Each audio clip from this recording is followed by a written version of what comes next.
This video is going to cover 4-1 practice tasks. In this chapter, we start to get a little more in depth with some of the different types of cell references, whether it's relative or absolute. You want to make sure that you know the difference. So it starts us off in B2, and it wants us to do 1 times 1. So B1 times B2. I'm sorry, B1 times A2. And if we do this, and you're not going to do it, but I just want to show you, equals B1 times A2, we get 1, which is what we're looking for, 1 times 1. If we grab the bottom right hand corner and drag it over, this is incorrect. 3 times 1 is not 6. So what's happening is if I hit Control accent mark to see that backstage view, then you're able to see the relative cell references are changing based on how you move them. So how you autofill is how those are changing. So what we want to do is we want to use an absolute cell reference. If we click on B2, we're looking to put in an absolute cell reference that is going to change, or actually keep the column or row when it's moved. So if we use the same one that's in the results file, and you can click up here and type it in, equals B1, and then you're going to hit F4 on your keyboard, or I have to hit function F4 depending on your keyboard for it to change to an absolute cell reference. You're going to hit it as many times as you need to so that the money sign is in front of the row. When the money sign is in front of the row is not going to move. Multiplied by money sign column, so money sign A2, so you can type in A2 and then hit F4 as many times as you need to for the column not to move. So here the row is not moving and here the column is not moving. After you do B1 times A2, you're going to have that 1. When you drag it over this time and you look in that backstage view, you can then see that the column and row then are not, actually for this one the column is moving, so we're changing it. B1, C1, D1, E1, each one of these are being multiplied by A2, multiplied by A2, multiplied by A2, multiplied by A2. So the column is not the column is moving in each of these.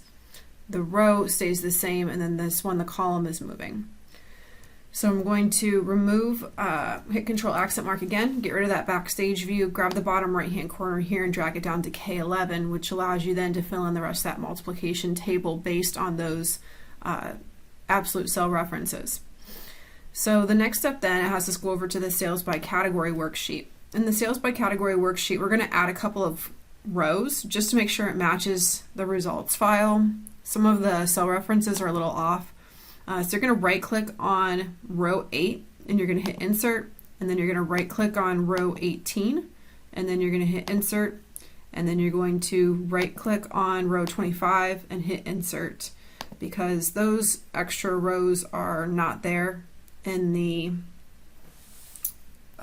start file, but they are there in the results file. There's an extra border between 8 and 9, don't worry about that. So what we're looking to do here is we're looking to add up using, in cell 7, calculate the total using an absolute cell range reference. Copy that to D7 so it returns the same result. So using an absolute cell reference, we're making C2 absolute and C6 absolute. So I'm going to go equals sum parenthesis C2, and then I'm going to hit F4 colon C6 F4. So I'm adding C2 through C6, and the range is not going to change if I was to autofill in this cell. So I get 134.30. I'm going to grab the bottom right hand corner, drag that over to D7, and then it automatically gives me a total in both those cells, which is what it's asking for. And then in C17, it's asking you to, in D17, it's asking you to provide a relative cell reference. So looking at the results file, relative cell reference does not include any absolute. So you're not keeping the row or the column the same in any, whereas absolute, you have to add that F4 or the money signs.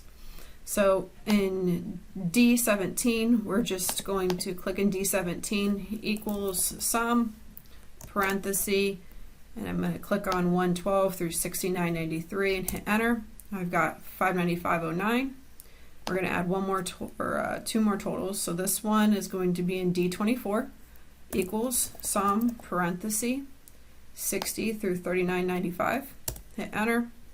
Then I'm going to click on D28 equals sum, parenthesis, whoops, I got a little too fast there, equals sum, parenthesis, and we're going to drag C26 through C27, hit enter, and you're going to get 7650. The last step then says use the simplest method to create a formula that returns the total sales for all four categories. So all you're doing here is you're just typing in equals, and you can even click on these, 134.30 plus 595.09 plus 175.40 plus 76.50.